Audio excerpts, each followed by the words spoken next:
Obrigado, Isaac. Os irmãos podem se assentar. As crianças podem sair para o culto infantil, podem ir para a classinha específica para a idade delas, para as idades. E nós estudaremos aqui o texto que foi lido há pouco, que está em 1 João, capítulo 3, os versos 16 a 18. Deixe sua Bíblia aberta, por favor, neste texto, 1 João 3, versículos 16 a 18. Tempos atrás, eu estava no colegial, e eu já sabia que uma matéria não seria a matéria que eu gostaria de estudar pelo resto da minha vida. E esta matéria era matemática.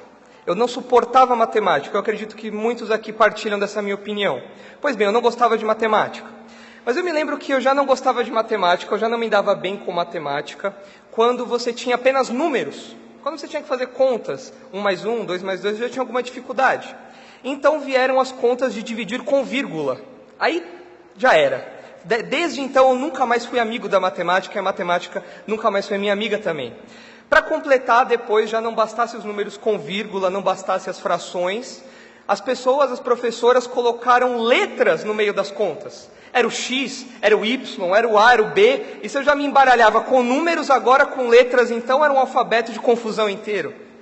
Depois, para piorar ainda mais, nós tínhamos símbolos que eu nunca havia estudado na minha vida, delta, gama, sigma, coisas literalmente grego para mim ali. Eu não entendia o que era aquilo, já não bastasse os números, as letras e agora sinais que eu não entendia.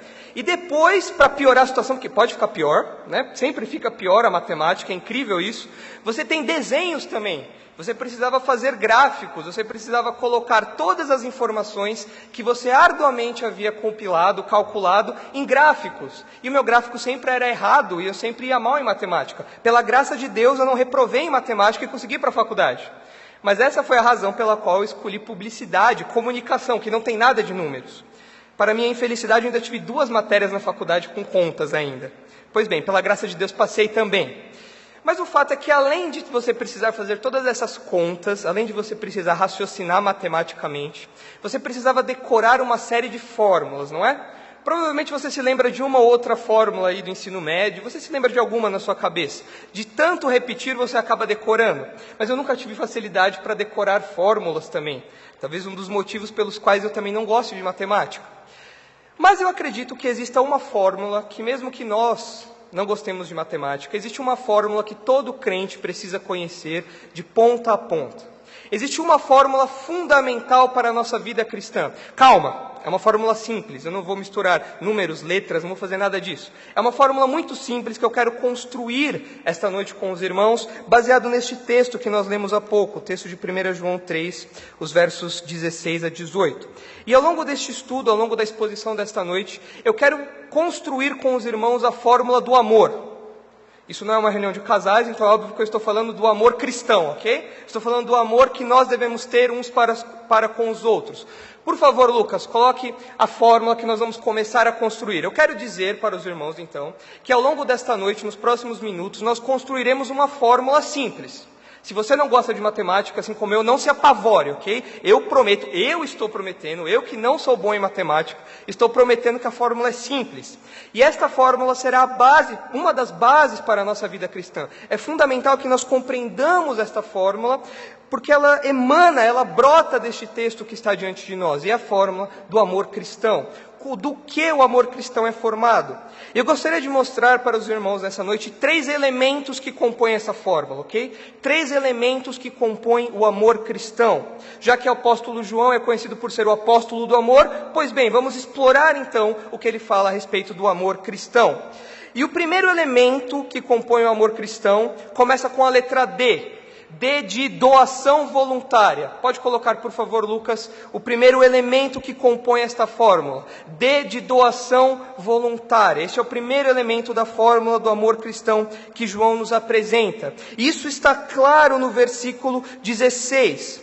Se os irmãos olharem o versículo 16 e se lembrarem do que nós estudamos da última vez que estivemos com o apóstolo João em sua epístola, os irmãos precisam lembrar que nós estudamos um contraste. Um contraste entre os filhos de Deus e os filhos do diabo, os irmãos se lembram? E nós estudamos a história de Caim e Abel, o relato de Caim e Abel. E aí, o relato de Caim e Abel mostra para nós que os filhos do diabo, assim como o próprio Satanás, eles são cheios de ódio, eles são marcados pela morte. E João, ele não abandonou aquilo que nós estudamos e entrou em outro assunto. Não, ele está desenvolvendo a mesma linha de pensamento.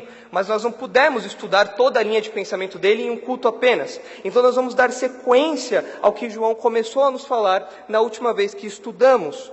E o versículo 15 diz que todo que odeia seu irmão é homicida, e sabeis que nenhum homicida tem a vida eterna permanecendo em si. Nós vemos então no versículo 15 a figura de um homicida. E um homicida nada mais faz do que tirar a vida de alguém forçosamente. O homicida, ele tira a vida de alguém sem que aquela pessoa queira dar a sua vida. É algo forçoso, algo forçado.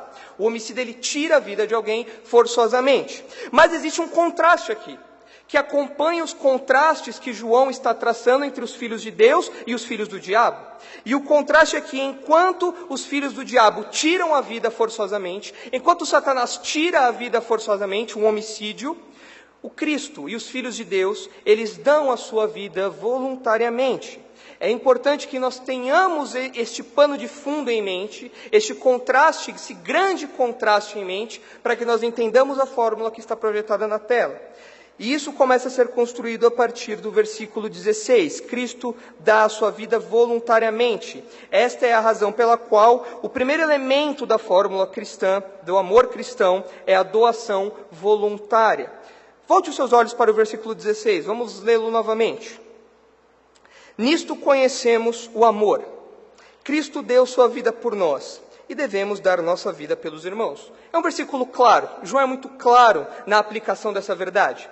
Mas ele começa falando que nisto conhecemos o amor. Ou seja, ao dizer nisto, João não está conectando o que ele falou anteriormente, mas ele está dando uma dica que ele irá dar uma definição, ou uma ilustração viva a respeito do que é o verdadeiro amor, do que é o amor legítimo. Por isso ele começa a sua sentença dizendo, nisto vocês conhecem o que é o amor. Nisto vocês conhecem o amor legítimo, o amor verdadeiro.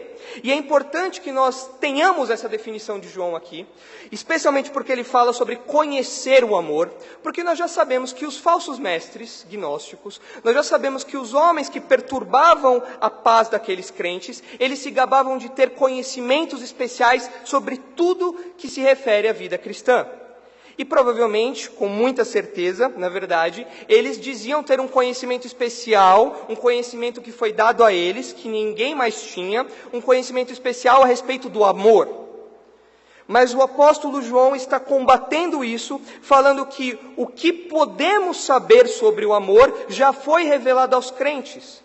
E João vai explicar o que é esta definição de amor, ele vai explicar esta definição de amor através de uma ilustração viva. Por isso ele começa dizendo, nisto conhecemos o amor. E na sua Bíblia tem 2 pontos, não tem? Tem 2 pontos aí, ou seja, agora nós temos uma definição ou uma ilustração viva do que é o amor legítimo, do que é o amor verdadeiro, em contraste com a mentira daqueles falsos mestres. E João diz que o amor é representado, ilustrado de maneira viva e total em Cristo dar a sua vida por nós. João coloca aqui um modelo supremo de amor. E esse modelo supremo de amor está atrelado, está representado na cruz de Cristo. Em Cristo ter dado a sua vida. Essa expressão, Cristo dar a sua vida por nós, significa que Cristo se desfez de algo. Que Cristo se desfez, que Cristo abriu mão da sua vida por nós. Se trata de um sacrifício voluntário, um sacrifício espontâneo do próprio Cristo. Ele não foi forçado a isso, ele deu a sua vida voluntariamente. Isto, aliás, é algo que o próprio João escutou do Senhor Jesus. Abra sua Bíblia rapidamente em João, capítulo 10. O fato de Cristo ter dado a sua vida voluntariamente, ter feito essa doação voluntária, é algo que o próprio Cristo falou aos seus discípulos em João, capítulo 10, quando ele fala a respeito do bom pastor. E nós conhecemos esta passagem, sabemos que o bom pastor dá a vida pelas suas ovelhas, e Jesus enfatiza esse sacrifício voluntário diversas vezes, em diversos trechos, ao longo do capítulo 10 de João, mas especialmente no versículo 18. Veja o que diz João 10, 18. Ninguém a tira de mim, ou seja, ninguém tira a vida de mim. Ninguém tiraria a vida de Cristo forçosamente. Mas eu a dou espontaneamente. Tenho autoridade para dá-la e para retomá-la. Essa ordem recebi de meu Pai. Muitas pessoas pensam que Jesus foi um líder revolucionário que fracassou, que no final das contas tiraram a vida dele. Pobrezinho, ele queria fazer uma revolução na Palestina, mas não conseguiu, porque no final das contas ele foi morto. Mas o próprio Jesus fala que não é bem assim a história. Pelo contrário, eu estou dando a minha vida voluntariamente por vocês. E João gravou isso em sua mente, João gravou isso em seu coração, como sendo uma representação viva, uma definição clara do que é o verdadeiro amor. Volte para 1 João. Vamos dar sequência a esta definição que o apóstolo nos apresenta. Ao colocar esse modelo supremo, ao colocar o modelo supremo de Cristo morrendo na cruz, de Cristo dando a sua vida pelos seus, João agora diz que por causa disso, baseados nesse modelo de doação voluntária, que Cristo abriu mão da sua vida pelos seus, então nós devemos dar a vida pelos nossos irmãos. João também ouviu isso do próprio Senhor Jesus. Essa necessidade que nós temos de seguir o exemplo de Cristo, em dar a sua vida voluntariamente, é algo que João também ouviu como um mandamento do Senhor Jesus, ou como um modelo de vida para os crentes. E dever aqui, os irmãos precisam compreender, os irmãos precisam acompanhar que dever aqui não é somente uma obrigação moral. Quando nós lemos aqui, devemos dar a vida pelos nossos irmãos, a primeira coisa que vem à nossa mente é que se trata de uma lei, de um aspecto legal. Nós temos a obrigação moral de fazer isso. Ok, esse conceito está embutido de fato em dever. Mas esta palavra que aparece aqui, este dever que aparece aqui, não é somente um dever de obrigação moral. O conceito que envolve essa palavra também abrangia em sua origem o dever econômico. Você estar em débito com alguém. Então significa que assim como Deus, Cristo, deu a sua vida por nós, nós devemos dar a vida pelos nossos irmãos também. É como se nós tivéssemos uma relação de débito. Não de débito para com Deus, mas de débito para com os nossos irmãos. Nós recebemos algo de Deus e agora nós não apenas temos o dever de dar esse amor que nós recebemos, mas nós também precisamos fazer isso como se fosse uma sensação de débito. Como se fosse uma conta que nós tivéssemos que prestar aos nossos irmãos. Não como que alguém estivesse nos cobrando, mas como que nós sentíssemos isso. Eu recebi algo de Deus e eu não posso guardar isso para mim. Eu não posso deixar isso fechado em mim. Eu preciso derramar isso para os meus irmãos. E como eu disse, João ouviu isso do próprio Senhor Jesus também. Abra sua Bíblia em João, capítulo 15. É importante que nós façamos estas remissões ao Evangelho de João, para que nós possamos compreender de onde João tirou essas verdades que ele está explicando, que ele está aprofundando na sua primeira epístola. E em João capítulo 15, nos versículos 12 e 13, nós vemos este dever, esta obrigação moral, que é colocada aos crentes, de forma que eles também tenham que dar a vida pelos seus irmãos, assim como Cristo deu a sua vida por nós. Vejam o que diz João capítulo 15, os versos 12 e 13. O meu mandamento é este: amai-vos uns aos outros, assim como eu vos amei. Ninguém tem maior amor do que aquele que dá a vida pelos seus amigos. O próprio Jesus colocou o padrão de amor aqui. O próprio Jesus disse que o amor deve ser regido pelo amor dele próprio. Vocês devem se amar assim como eu vos amei. E eu digo algo, não existe amor maior do que aquele que se sacrifica, do que aquele que se doa voluntariamente pelos seus amigos. É um padrão que o próprio Cristo coloca. E novamente, João guardou essas palavras na sua mente e agora está expondo isso aos seus filhos. Mas como eu disse, não é somente uma obrigação, ainda que Cristo tenha ordenado isso aos seus discípulos, existe também este senso de dever, esse senso de que nós estamos em débito para com os nossos irmãos e nós queremos sanar isso, derramando o amor de Cristo por nós aos nossos irmãos. Veja o que diz 1 João, volte para 1 João e vá até o capítulo 4. 1 João 4, o versículo 11. Talvez você precise só virar a página da sua Bíblia. 1 João 4, 11.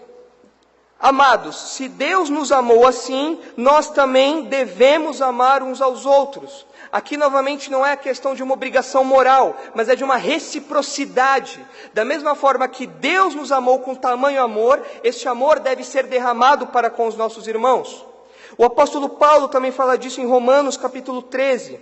Abra sua Bíblia em Romanos 13. Eu estou falando de diversos versículos, porque amor hoje em dia é um assunto muito controverso, é um assunto complicado, especialmente na esfera cristã, na esfera da igreja. E nós precisamos desmistificar essa ideia romantizada que construíram a respeito do amor. Nós precisamos destruir isso à luz da Bíblia para construir fundamentos sólidos, levantar fundamentos sólidos a respeito do que é o verdadeiro amor cristão e do que forma esta fórmula que nós estamos estudando esta noite.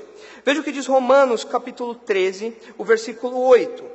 Não fiqueis devendo coisa alguma a ninguém. Notem, o que Paulo está falando aqui é de dever monetariamente ou economicamente falando. Ele está falando, vocês não devem dever nada para ninguém. Paguem suas dívidas, paguem tudo o que lhes cabe. Não devam nada a ninguém, a não ser o amor de uns para com os outros. Ou seja, de uma forma ou de outra, nós sempre estaremos em débito quando o assunto é amor. Porque o amor que Cristo derramou por nós é tamanho que tudo que nós faremos ao longo de toda a nossa vida ainda assim não será suficientemente grande para cobrir o amor que Deus derramou por nós. Pois quem ama ao próximo tem cumprido a lei. Portanto, não adulterarás, não matarás, não furtarás, não cobiçarás ou qualquer outro mandamento, tudo se resume nisto: amarás o teu próximo como a ti mesmo. E aqui nós vemos esses dois aspectos do amor, esse aspecto legal e esse aspecto econômico, digamos assim. Nós estamos falando, portanto, que o primeiro elemento que constitui o amor cristão é a doação voluntária. E o apóstolo João coloca isso nos termos do amor que Cristo demonstrou por nós ao abrir mão da sua vida pelos seus. Ele morreu em nosso lugar para que nós tivéssemos vida. E agora isso deve transbordar de nós para os nossos irmãos. Mas é muito comum nós ouvirmos hoje pessoas falando que amam do seu jeito. Eu amo aquela pessoa, mas eu amo do meu jeito. Eu amo a igreja, mas eu amo do meu jeito. Eu amo meu cônjuge, mas eu amo do meu jeito. Eu faço tudo de errado, mas é um amor do meu jeito. Eu adoro ir à igreja e desfrutar do amor dos irmãos, mas eu amo os meus irmãos do meu jeito. Deixa-me perguntar algo para vocês. João dá lado para que nós amemos a Deus ou amemos os nossos irmãos do nosso jeito? Não. O padrão é muito claro aqui. O nosso amor deve ser o mesmo amor de Cristo. Não há espaço para o meu tipo de amor. O amor não é algo personalizável. O amor não é algo que você vai numa loja e compra um adereço aqui, compra um adereço ali e personaliza do jeito que você quer. Não. Existe um padrão claro, explícito na Bíblia do que é o genuíno, o legítimo, o verdadeiro amor cristão. E isto é demonstrado pelo próprio Cristo. O padrão que nós temos de amor, se for mais baixo do que este, não nos serve. O padrão bíblico é um padrão alto de amor. É o padrão de alguém que doou a sua vida voluntariamente. Não forçosamente, como Caim tirou a vida de Abel. Não. Pelo contrário, Deus, em Cristo, deu a sua vida voluntariamente por nós. Este é o nosso padrão de amor. Cuidado com estas expressões de eu amo do meu jeito, ou eu demonstro amor do jeito que a minha personalidade permite. Não, não é assim que funciona. Isso em todas as esferas onde nós evidenciamos o amor cristão, isso não tem nada a ver. Inclusive no aspecto conjugal, de vida conjugal, o apóstolo Paulo fala que o amor do homem para com a sua esposa deve ser o mesmo de Cristo para com a igreja, que deu a sua vida. É um padrão muito alto que nós devemos perseguir, e este é o padrão. A Bíblia não dá lado para que nós personalizemos isso. Qualquer amor menor que isso é insuficiente para a nossa vida cristã e não preenche aquele primeiro espaço da nossa fórmula. Porque o amor se mostra em uma doação voluntária. Cristo deu a sua vida voluntariamente. E voluntariamente também nós devemos dá-la por nossos irmãos. Deve ser algo que brota de nós, que transborda de nós. Assim como o amor de Deus em Cristo transbordou até nós. E aqui então, nós vimos o primeiro elemento da fórmula do amor cristão, que começa com a letra D. D de dado ou D de outra palavrinha que os irmãos vão ver daqui a pouco, ao final dessa exposição. E este D é o D de doação voluntária, que está contemplado no versículo 16. Mas existe um segundo elemento que forma o amor cristão. E o segundo elemento é o elemento do altruísmo solidário. Vejam que está se formando alguma palavra ali, não é? Quem faz palavras cruzadas já está começando a perceber qual é a palavra que vai se formar ali, ok? O segundo elemento está no versículo 17 e compõe o amor cristão legítimo, compõe o amor cristão verdadeiro e diz respeito ao altruísmo solidário. Altruísmo é algo que você faz para o outro. É uma atitude sua que você faz pensando no outro, para o outro, pelo outro. E solidário é quando você se solidariza, é quando você faz da dor da pessoa a sua própria dor, quando você partilha das emoções, das dificuldades dela, isso é se solidarizar. Então nós estamos falando que o segundo elemento do amor cristão é o altruísmo solidário.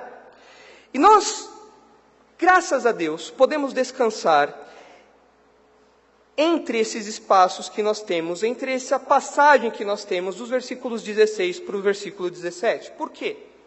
Porque se nós lemos o versículo 16, nós pensamos que nós devemos morrer por nossos irmãos. Ou seja, nós esperaremos isso. Um dia alguém vai entrar aqui na igreja, vai apontar uma arma e você vai se jogar em frente ao seu irmão e você vai morrer por ele. É isso que quando nós lemos o versículo 16 isoladamente nós pensamos. Porque foi isso que Cristo fez. Cristo pulou na nossa frente para receber a ira do Pai. E nós pensamos, o amor de Cristo é esse, então qualquer oportunidade que eu tiver, eu vou me jogar na frente do meu irmão e vou receber uma bala, vou receber um atropelamento, enfim. Atos heróicos é o que nós pensamos, atos grandiosos. Mas pela graça de Deus nós podemos descansar, porque a vida cristã não se processa em atos grandiosos. A vida cristã não se processa em atos heróicos, ainda que muitas vezes nós precisemos de atos grandiosos ou de atos heróicos, e nós vemos isso ao longo da história. Mas pela graça de Deus, a vida cristã se processa em atos menores, em pequenos compartimentos do dia a dia, em pequenas porções, em pequenas atitudes do dia a dia que demonstram esse altruísmo solidário. Vejam o versículo 16. Quem, pois, tiver bens do mundo e vendo seu irmão em necessidade, fechar-lhe o coração, como o amor de Deus pode permanecer nele? João agora irá nos apresentar um exemplo prático disso. E como eu disse, ele não vai falar de nada grandioso. Ele vai falar de um problema rotineiro, de uma situação do dia a dia, de um pequeno compartimento da nossa vida, da nossa rotina. E ele ilustra isso através da necessidade material. Quando João diz sobre quem tiver bens do mundo, essa expressão bens do mundo não significa que João está falando de uma grande riqueza, ok? João não está falando a respeito de um homem ou de um crente que tem muito dinheiro, por isso ele tem bens do mundo, não é isso que João está falando. Bens do mundo aqui significa simplesmente os recursos que nós precisamos para viver no nosso dia a dia. São os recursos básicos da nossa vida. É isso que significa bens do mundo. João não está condenando a riqueza, nem tampouco se referindo a alguém rico. Ele está falando de alguém que tem recursos, assim como todos nós temos. E a prova disso é porque esta palavra aparece também em Marcos 12, na história da viúva, que ela vai e deposita tudo que ela tem no templo. Ela deposita tudo. Ela tinha muito, os irmãos se lembram desse relato? Ela tinha muito? Não, ela tinha pouco. Mas ela deu tudo o que ela tinha. Ou seja, todos os bens dela, ela deu ali. E é desses bens que João está falando. Então nós precisamos tirar de mente a ideia de que João está falando de alguém rico aqui. Porque João não está falando disso, ok? João não está falando de alguém que tem muitos bens materiais. João está falando de alguém que tem recursos, assim como eu e você. E esses recursos específicos, mais em uma área, mais em outra, mas que são recursos que se refletem, que são necessários ao nosso dia a dia. E ele diz que aquele irmão que tiver bens do mundo, vendo o seu irmão em necessidade, fechar-lhe o coração, nele não permanece o amor de Deus. O que significa ver o irmão em necessidade? Nós podemos pensar aqui, ao passar os olhos por este texto, que João está falando sobre algo pontual, ou mesmo casual. Eu estou passando diante da igreja e eu vejo um irmão com o sapato furado. Eu estou passando na igreja e eu vejo o irmão com uma roupa velha. Eu estou passando na igreja e eu vejo algo pontual e eu me compadeço daquela pessoa e então eu a ajudo. João não está falando a respeito desta batida de olhos. João não está falando a respeito de algo pontual, nem mesmo de algo casual. João está falando a respeito de uma observação contínua, atenta. alguém que se atenta em observar os irmãos, alguém que olha para os lados, percebe a necessidade de alguém, estuda aquela necessidade, olha para aquele irmão novamente, espera confirmar aquilo e então se aproxima desse irmão. É desse tipo de observação que João está falando. Isso fica claro porque a palavra usada pelo apóstolo João aqui, ela é uma palavra usada no contexto do teatro. É uma palavra usada para quem é um espectador atento a uma peça, alguém que presta atenção nos mínimos detalhes da peça. Então João está falando de alguém que observa atentamente aos irmãos. É desta pessoa que João está falando. E esta pessoa que observa atentamente aos irmãos tem recursos materiais que podem ajudar a necessidade desse irmão. Mas notem que aqui existe algo interessante para nós observarmos também. Volte os seus olhos para o versículo 15. Notem comigo o seguinte contraste. No versículo 16. No versículo 16... João diz que Cristo deu a sua vida por nós, e por isso nós devemos dar a vida por nossos irmãos. Uma esfera coletiva, ok. De fato, a igreja se faz em uma esfera coletiva, nós desfrutamos de coletividade. Mas no versículo 17, João agora afunila a sua aplicação. E ele fala que um irmão específico tem bens e um irmão específico tem necessidade. Obviamente nós não podemos forçar demais essa passagem do plural para o singular, mas João tem algo em mente aqui. E o que João tem em mente aqui é que apesar da esfera coletiva que nós desfrutamos na igreja, nós não podemos esquecer que nós também somos indivíduos. Nós precisamos olhar para os nossos irmãos como indivíduos, sem dúvida inseridos na esfera coletiva da igreja, mas individualmente. Eu não posso olhar para uma massa de irmãos. Eu preciso olhar para os meus irmãos, um por um. Eu não posso olhar para todos como se fosse uma grande massa chamada Igreja Batista Redenção. Eu preciso olhar para os meus irmãos, um por um. E olhar atentamente, detalhadamente, gastando tempo, gastando energia, debruçando o meu interesse nisso. Cristo não morreu por uma massa de pessoas. Cristo morreu por mim, Cristo morreu por você e nos colocou numa esfera coletiva. E João faz isso aqui, João volta os nossos olhos para isso ao fazer essa mudança do plural para o singular. Ou seja, olhe individualmente para o seu irmão.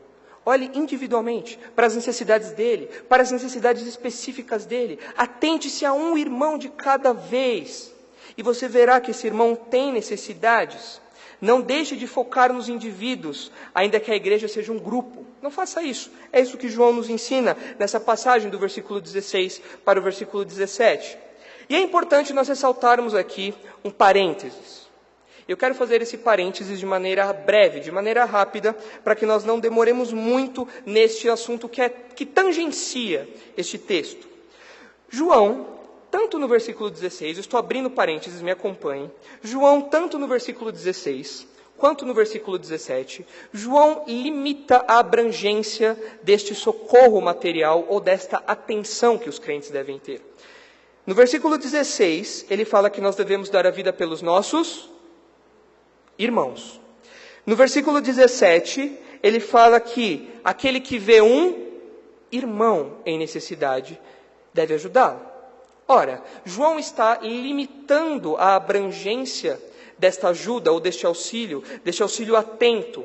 E isso é muito importante no nosso contexto, porque desde a década de 70 tem se tornado crescente a teologia conhecida como teologia da missão integral, que diz que a igreja não apenas tem o dever de evangelizar, mas ela tem o dever também de causar impactos sociais. Ou seja, no final das contas, a igreja é uma instituição de assistencialismo. E isso aqui no nosso país encontrou forte morada por conta da nossa cultura latina, que é uma cultura mais acolhedora, e por causa das diversas políticas de assistencialismo que nós temos vivido aqui. Mas João limita o raio dessa abrangência ao falar que nós devemos focar em nossos irmãos. Obviamente não tem nada de errado em nós ajudarmos pessoas que não são crentes, mas a nossa prioridade deve ser os nossos irmãos. E alguns de vocês podem falar assim agora: nossa, Nicolas, como você é mau. Então eu estou do lado do apóstolo Paulo, que é muito mau também. Porque vejam o que ele diz em Gálatas, capítulo 6.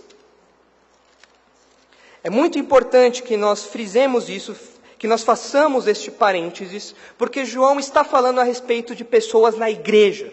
João não está falando que a igreja é o armazém de recursos do mundo, porque a igreja não é.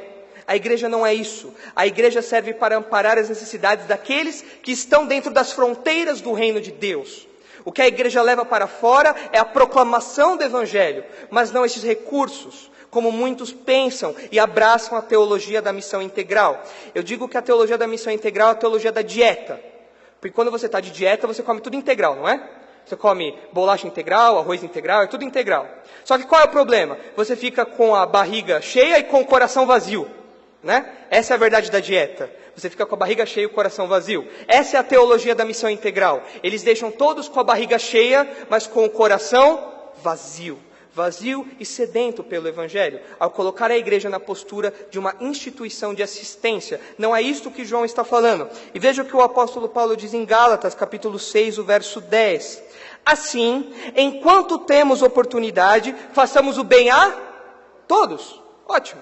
Enquanto nós temos a oportunidade, vamos fazer o bem a todos, mas principalmente aos da família da fé. A Bíblia estabelece prioridades muito claras a respeito disso. E como eu disse, nós não vamos nos delongar ao longo deste assunto, porque ele é um assunto que renderia uma exposição inteira. Mas é importante que nós tenhamos isso em mente. João está falando do contexto eclesiástico. João está falando a respeito dos irmãos que estavam na igreja. Em nenhum momento João está olhando para assistência fora das igrejas da Ásia Menor. Ok? Os irmãos entenderam esse parênteses? Podemos fechá-lo? Então vamos fechar esse parênteses e vamos voltar para 1 João. Depois de falar a respeito dessa necessidade que um olhar atento que nós tenhamos irá nos permitir identificar isso em nossos irmãos, João agora fala que é impossível que o amor de Deus habite em alguém que, vendo a necessidade de um irmão, feche-lhe o coração. E é muito curioso, é interessante, até um pouco engraçado, nós observarmos essa expressão de fechar o coração, porque isso, na verdade, não está no grego, isso não está no original. Sabe por quê? Porque isso é uma tradução adaptada para a nossa cultura. Na nossa cultura, as emoções vêm do coração, não é mesmo? Quando você fala de amor, se você digitar amor no Google, você vai ver vários corações. Sempre o coração de onde vêm as emoções. Mas deixe-me falar algo engraçado para você. Você provavelmente vai rir um pouco disso. Para a cultura antiga, especialmente a cultura oriental, as fortes emoções vinham das entranhas. Pois é, vinham das entranhas. E você tem um pouco disso e eu também, sabia? Porque quando você está apaixonado, o que você sente no estômago? Borboletas, não é? Você sente borboletas no estômago quando você está apaixonado. Ou quando você está com medo, você sente frio na barriga, não é? Ou quando você vai na montanha-russa, o seu estômago sai pela boca e volta, não é? Ok, de fato, acredito que o pessoal grego e o pessoal judeu tinham um pouco mais de noção a respeito de emoções. E eles ilustram isso aqui ao falar que, ao ver a necessidade de alguém, e as minhas entranhas não se revirarem, as minhas fortes emoções não brotarem, é impossível que o amor de Deus habite em mim. Porque, ora, eu fui alvo do amor de Deus. E o irmão, que está passando por necessidade também, ele também foi alvo do amor de Deus. E como que eu vendo o meu irmão, que partilha da mesma natureza transformada que eu, como que eu vendo ele por isso, nessa situação, como as minhas entranhas não vão se revirar? Você não precisa sentir borboletas no estômago, mas pelo menos uma viradinha, algo assim, não é? Como isso pode acontecer? Como as pessoas podem não, como o irmão pode não nutrir uma emoção forte ao ver um irmão passar por necessidade? E é isso que estava acontecendo provavelmente naquelas igrejas. Os falsos mestres não viviam esta realidade. Eles não se solidarizavam. As suas atitudes não eram atitudes altruístas para com os membros da igreja. E João está falando, portanto, que o crente não deve fechar o coração para isso. Mas, na verdade, nós sabemos que não é o coração. O crente não deve fechar as entranhas para isso. O crente não pode barrar as suas fortes emoções. E essas emoções envolvem o amor, envolvem essa solidariedade que deve existir dentro da igreja. E nós colocamos barreiras. Nós temos o hábito de colocar barreiras a estas fortes emoções. Deixe-me dar um exemplo para vocês. Mulheres adoram ver filmes de romance, não é? Filmes de romance, de tragédia. Nossa, Netflix está lotado disso, não é? As mulheres adoram ver Querido John, Crepúsculo, Um Amor para Recordar, enfim. Mulher adora ver esse tipo de filme, não é? E a mulher, as entranhas da mulher se mexem ao ver aquilo. Ela chora profundamente, amargamente, ao ver que o mocinho no final morreu. Não é verdade? As mulheres estão olhando com cara feia, mas vocês sabem que é verdade, não é? E elas se envolvem com aquilo e o coração delas fica aberto àquilo, elas se envolvem completamente. Agora, os homens botam barreiras ao ver esses filmes. Quando está passando Crepúsculo, você não assiste. Você fala, não, isso não é filme de homem, eu não vou me envolver, né? Aí você vê um filme de romance, você vai com a sua namorada, com a sua noiva, com a sua esposa no cinema, vê um filme de romance, que ela tanto queria ver, e a lágrima está vindo aqui na ponta do seu olho, mas você enxuga e você fecha o seu coração. Você fala, não, eu não vou me envolver com isso. Você fecha o seu coração, não é assim? Estou mentindo? Os homens daqui respiraram fundo agora, não é? Porque é verdade. Os homens fecham o coração. E é exatamente isso que o apóstolo João está falando, que nós não podemos fazer para com os nossos irmãos. Vendo a necessidade deles, nós não podemos fechar os nossos corações e impedir que o amor de Deus transborde por eles. É isso que o apóstolo João está impedindo que nós façamos aqui, está ordenando que nós não retenhamos estas emoções, que não se trata de um mero sentimentalismo, mas se trata de um altruísmo solidário. Aquela pessoa, aquele irmão, é filho de Deus, assim como eu. É impossível não me compadecer dela. É impossível não olhar para ela e querer ajudá-la. Isso não pode acontecer. E João termina esse ponto, falando, como pode o amor de Deus permanecer nele? Isso é uma pergunta retórica. João está falando, ou seja, uma pessoa que não vive isso é uma pessoa que não tem o amor de Deus. É uma pessoa que não partilha da natureza amorosa do Pai. O Pai derramou o seu amor por nós. Como você, sendo filho de Deus, não vai partilhar dessa natureza também? E assim nós terminamos o segundo elemento que forma o amor cristão, que monta a fórmula do amor cristão, que é o altruísmo solidário. Mas nós podemos aplicar esta verdade às nossas vidas nos seguintes termos.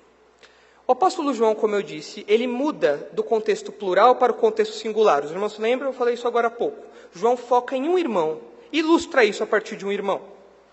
E nós, muitas vezes, somos tentados ou queremos resolver todos os problemas do mundo, não é verdade? Nós falamos, não, eu quero resolver a fome mundial. Essas são as top models que falam isso, não é? Eu quero a paz mundial, né? E todos focam na paz mundial. Ou resolver todos os problemas do mundo. Ok, nós de fato queremos isso. Seria maravilhoso um mundo em que tudo fosse resolvido, não é mesmo? Seria maravilhoso. Mas deixe-me falar algo. A Bíblia não coloca esse fardo sobre nós. A Bíblia não coloca todos os problemas de todo o mundo sobre as nossas costas. E não apenas porque o nosso foco está na igreja, mas porque Deus quer que nós amemos o nosso próximo. Isso é importante. Amar o próximo não significa amar a todos ou sanar a necessidade de todos, mas significa sanar a necessidade daquele irmão que está ao seu lado. Um de cada vez. E isso envolve que nós tenhamos prioridades estabelecidas, que nós tenhamos atenção aos nossos irmãos como indivíduos, assim como nós estudamos há pouco. Nós devemos sanar as necessidades, ajudar os nossos irmãos, um de cada vez. Nossa preocupação não tem que ser com todos os problemas do mundo, nossa preocupação não tem que ser com a Igreja Universal, ainda que nós devamos orar por ela, sem dúvida, mas a sua obrigação, a minha obrigação em primeiro lugar, é para com o irmão que está ao seu lado. Nós devemos fazer isso um a um. Conta-se uma história de um menino que em determinada época do ano ele foi para a praia. Era uma praia muito bonita, ele ia lá todo ano. Mas daquele ano específico houve um fenômeno na maré, e a maré baixou. E centenas, milhares de estrelas do mar ficaram na areia. E os irmãos sabem que estrela do mar, na areia, ela seca e morre. E aquele menino desesperado ia uma a uma, corria, imagine um menininho correndo, lá colocando a estrelinha do mar na água, e voltava e pegava mais uma, e colocava a estrelinha do mar na água, pegava mais uma, ia e ficou o dia inteiro fazendo isso. Chegando no final do dia, o pai daquele menino, vendo que o menino já não aguentava mais correr de um lado para o outro com estrelas do mar, o pai do menino falou assim, meu filho, você não vai conseguir salvar essas estrelas do mar. Você não pode resolver o problema de todas elas. Então o menino abaixou a cabeça, pegou uma estrela do mar, ficou olhando para ela, andou um pouco, colocou a estrela na água, voltou para o pai e disse, mas a vida daquela estrela eu salvei. A vida daquela estrela do mar eu salvei. Eu posso não salvar a vida dessas milhares de estrelas do mar que estão aqui, mas a vida daquela estrelinha eu fiz a diferença. Vejam como a nossa vida cristã é parecida também. Nós não conseguiremos resolver todos os problemas do mundo, até porque nossos braços não são tão longos para isso. Mas Deus não exige isso de nós, meus queridos. Deus exige que nós olhemos para o irmão que está ao nosso lado. Deus exige que nós olhemos para o nosso próximo e que nós derramemos esse amor ao nosso próximo. E isso constitui, então, o segundo elemento da nossa fórmula. O primeiro elemento começa com a letra D, de doação voluntária. Ok? Isso está no versículo 16.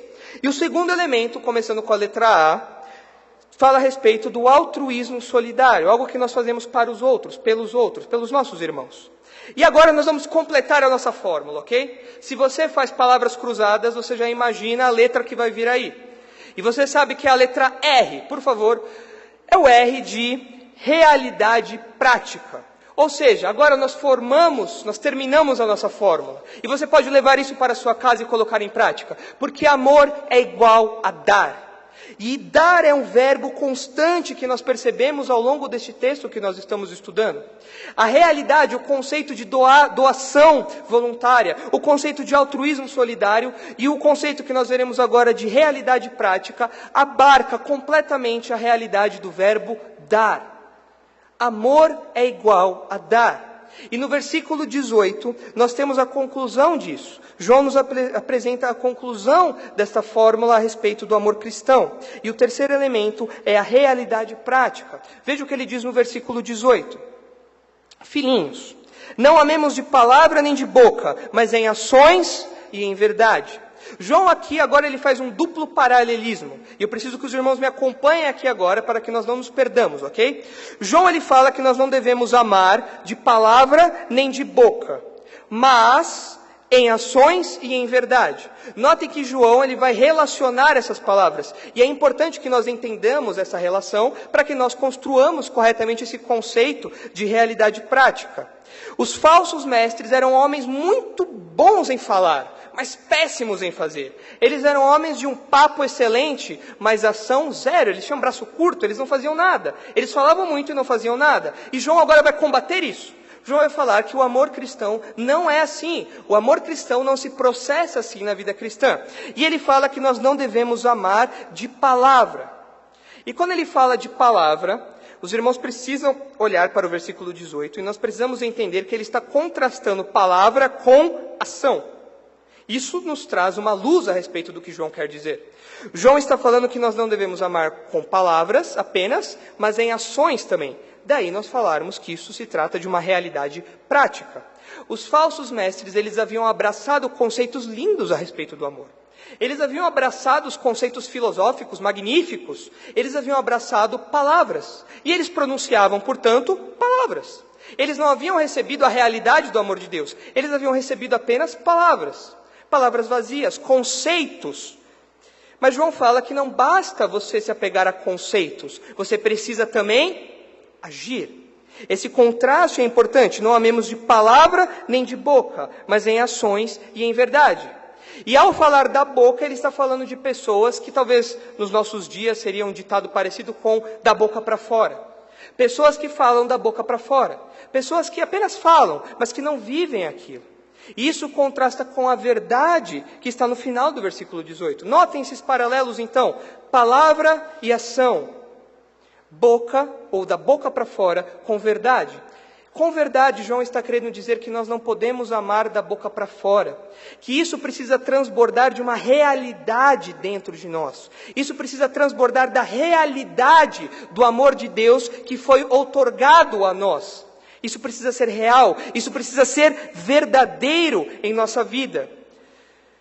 E Tiago, ele escreve algo parecido com isso. Provavelmente alguns irmãos já se lembraram de algo que Tiago fala a respeito disso. Sobre não amar só de palavra, mas amar em ação. Acredito que os irmãos tenham lembrado. Vamos ver rapidamente essa referência. Tiago, capítulo 2. Para que nós possamos aprofundar um pouco mais a respeito do conceito de um altruísmo solidário. Veja o que diz Tiago, capítulo 2, os versos 15 a 16. Se um irmão ou irmã estiverem necessitados de roupa ou de alimento de cada dia, ou seja, os bens deste mundo, se eles estiverem necessitados disso, versículo 16 agora, e algum de vós lhes disser, ide em paz, aquecei-vos e saciai-vos, e não lhes derdes as coisas necessárias para o corpo, que vantagem há nisso? A pessoa que Tiago está narrando aqui, nós precisamos lembrar que Tiago escreve para judeus. E essa expressão que Tiago usa aqui, sobre ide em paz, é uma expressão judaica semelhante à boa sorte. Ou seja, eu vejo a necessidade do meu irmão e falo, boa sorte, aqueça o seu coração, vai dar tudo certo no final, Deus está contigo, Deus tem um grande plano para a sua vida, fica tranquilo, vá com Deus. Tiago está condenando isso, ele está falando, que proveito há nisso? Você não sustentou o seu irmão, você não supriu a necessidade dele, isso não é amor cristão. E é um conceito muito parecido com o que João está explorando ali. É um conceito paralelo, é um conceito muito semelhante a esse. E o próprio conceito de amor para os judeus é um conceito muito diferente do que nós temos hoje. Para nós, amor é um sentimento, então nós pensamos em coração, em palavras. Mas para o judeu, amor é ação. Para o judeu, quando ele pensa em amor, ele pensa em mãos e não em coração. Não é à toa que João 3,16 diz que Deus amou ao mundo de tal maneira, e esse amor se expressou em dar o seu Filho por nós. Vejam como o amor de Deus não é esse amor romantizado que nós temos hoje. Não é esse amor sentimentalista, esse amor barato de emoções. Não, é um amor que se expressa numa realidade prática. E a mesma realidade que Tiago fala e a realidade que o apóstolo João está falando. E o veredito dos dois é muito semelhante. Os dois falam que uma pessoa que não vive a realidade prática do amor, no final das contas ela não é crente. Porque se o amor de Deus, que é o padrão de amor, é a realidade do amor, é um amor que dá, é um amor que se expressa em ações, como pode alguém que não expressa isso em ações partilhar dessa natureza divina do amor de Deus? Não faz sentido isso. Então João dá o veredito e com isso conforta o coração daqueles crentes novamente, os crentes da Ásia Menor, dizendo que aqueles homens não eram crentes, os falsos mestres não eram crentes. Hoje é Dia dos Pais, não é? Todos os pais aqui, um feliz Dia dos Pais a todos. Mas no Facebook, uma frase contínua hoje é a seguinte, vocês viram isso no Facebook, ou já ouviram isso alguma vez na vida de vocês?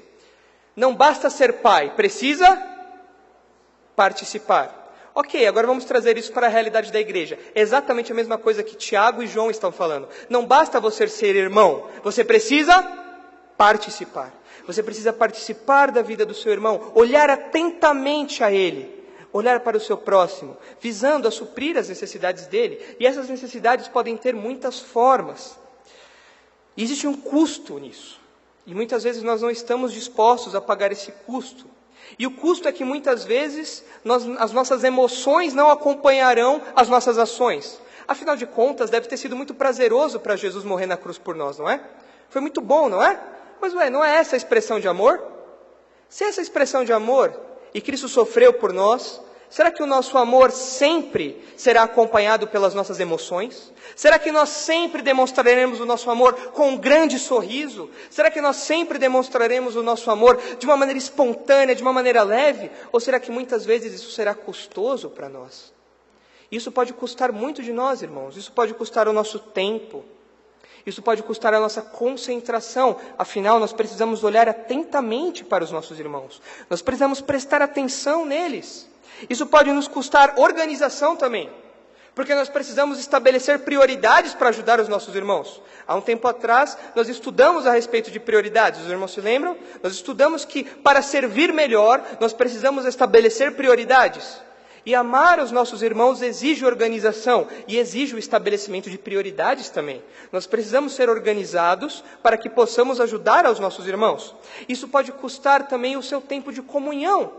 O tempo que você teria de lazer, na verdade, agora vira o seu tempo de comunhão aqui na igreja. Porque você nunca vai reparar nos seus irmãos se acaba o culto e você vai embora. Se você não vem ao culto de quarta-feira, porque você não quer, não porque você não pode. Irmãos, o culto de quarta-feira ilustra muito bem essa verdade. Porque o momento de oração ali é o momento do derramar-se da igreja. É onde você pode ver a necessidade real de cada um dos seus irmãos sendo derramada para a congregação. Isso pode lhe custar tempo, concentração, organização. Isso pode lhe custar tanto. Mas lembre-se que o nosso padrão de amor é o padrão de Cristo por nós. Isso não é personalizável. João não está dando margem para qualquer outro tipo de amor aqui.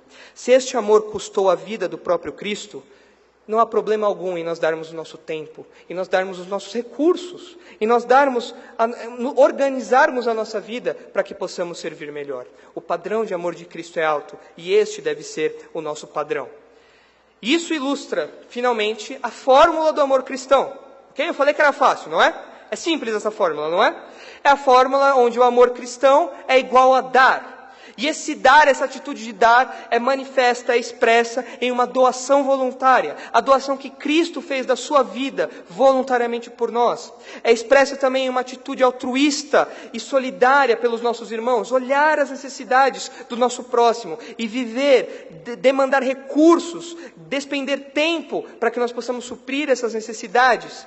Isso também é marcado, o R da nossa fórmula, por uma realidade prática. Não bastam palavras, não bastam conceitos, nós precisamos agir.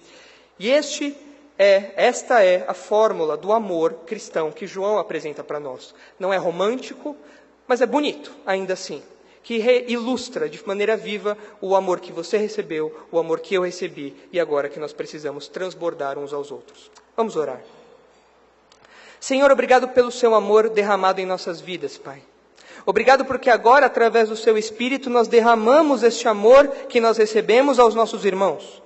E obrigado porque nesse transbordar nós podemos ver o crescimento uns dos outros, nós podemos nos ajudar mutuamente. Não é à toa que a sua palavra fala tantas vezes a respeito da relação entre os irmãos. Diversas vezes nós lemos que nós devemos amar uns aos outros, cuidar uns dos outros, zelar uns pelos outros, e não é à toa que a sua palavra fala isso, Pai. Porque o seu amor é manifesto, é expresso, é ilustrado em dar. O Senhor deu a sua vida por nós, o Senhor nos deu a dádiva da vida eterna, e nós agora precisamos transbordar isso para os nossos irmãos. Mas obrigado porque nós não precisamos apenas esperar atos heróicos ou atos grandiosos para que nós façamos isso, não! Nós podemos fazer isso em atos pequenos, Pai, do nosso dia a dia, demonstrando nosso cuidado, nosso zelo, nosso amor pelos nossos irmãos em cada pequeno compartimento do nosso dia a dia, Pai. Ajuda-nos, Senhor, a perceber as necessidades dos nossos queridos. Ajuda-nos, Pai, a ser concentrados, atenciosos nisso. Ajuda-nos a estabelecer prioridades, Pai. Ajuda-nos, por favor, a colocar em prática aquilo que nós aprendemos hoje, Pai. Porque o seu amor, ele tem um sério elemento, um grande elemento de realidade prática. Porque o Senhor nos amou e deu o seu Filho. E nós não amamos apenas ao Senhor, mas por causa desse amor agora nós amamos uns aos outros. E pedimos que o Senhor também nos ajude a demonstrar, a dar esse amor aos nossos irmãos. Ajuda-nos, Pai, por favor, com o seu Santo Espírito em nossas vidas. É o que pedimos gratos, em nome daquele que deu voluntariamente a sua vida por nós. Amém.